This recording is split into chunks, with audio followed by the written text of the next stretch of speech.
Sir स्वागत है आपका हमारे चैनल में। आपका परिचय जानना चाहूँगा मैं। मेरा नाम जितेंद्र भाटी, गांव डेहरी स्कनर, और मैं सुदीक्षा भाटी का फादर हूँ। सुदीक्षा भाटी के बारे में आप बताइए कि मतलब किस तरह से उनकी शिक्षा विक्षा रही, कहाँ पे क्या रहा। उसकी शिक्षा गांव में रहते थे हम डेहरी स्कनर में ही, और गांव में एक प्राइमरी स्कूल है, 5वीं तक का स्कूल था गांव में। 5वीं तक उसकी शिक्षा वहाँ पे हुई, और 5वीं के बाद उसकी शिक्षा जो 2011 में उसने टेस्ट दिया विद्या ज्ञान का और उसका नवोदय विद्यालय का, तो उसको सिलेक्शन हो गया विद्या ज्ञान में, और 2011 में उसने विद्या ज्ञान ज्वाइन करा था।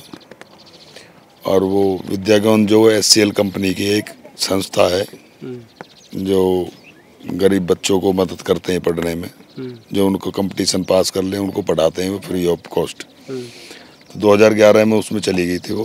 6 क्लास के बाद में वो 7th क्लास में आई। 7th क्लास में एक बुक लिखी गई दिल्ली के हेटियार सुब्रमण्यम में, शायद क्या नाम करके उन्होंने एक बुक बनी थी। उस बुक का विमोचन हुआ, उसमें भी वो दिल्ली गई थी, और उसका नाम खालिस सुदीक्षा था। पहले गांव में सोनू कह देते, फिर सुदीक्षा नाम था। फिर वो बोली पापा मेरे नाम सुदीक्षा तो कितनी होंगी, मेरा तो कोई अपना टाइटल ही नहीं है। तो मैंने कि बेटा अब क्या टाइटल लगवाना चाहे, तहसील में एफिडेविट वगैरह बनवा के उसको टाइटल लगवा दिए पीछे भाटी को।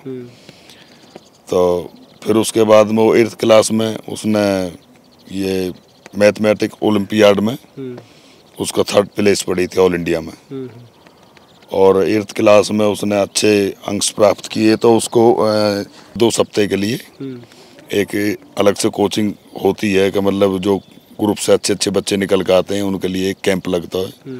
जिंदल यूनिवर्सिटी ये सोनीपत में है, उसमें उसको 2 सप्ताह को वो हुआ तो कैंप लगा था, उसमें भी वो प्लेस पड़ा था उसका अच्छा।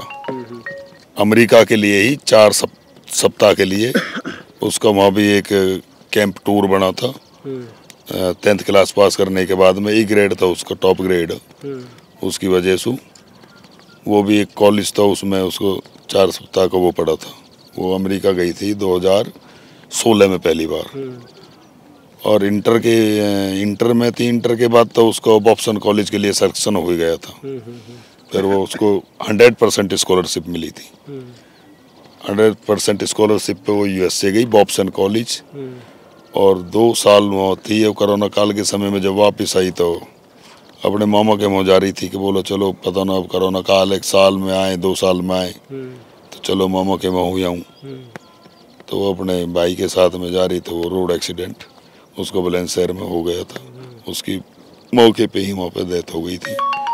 उसके बाद फिर सरकार ने मुख्यमंत्री जी से मिले, फिर घोषणा वगैरह हुई, उसके नाम से पुस्तकालय और प्रेरणा स्थल स्टेडियम, ये 2 साल हो गए आज, घोषणा आज भी ऐसी की ऐसी हैं।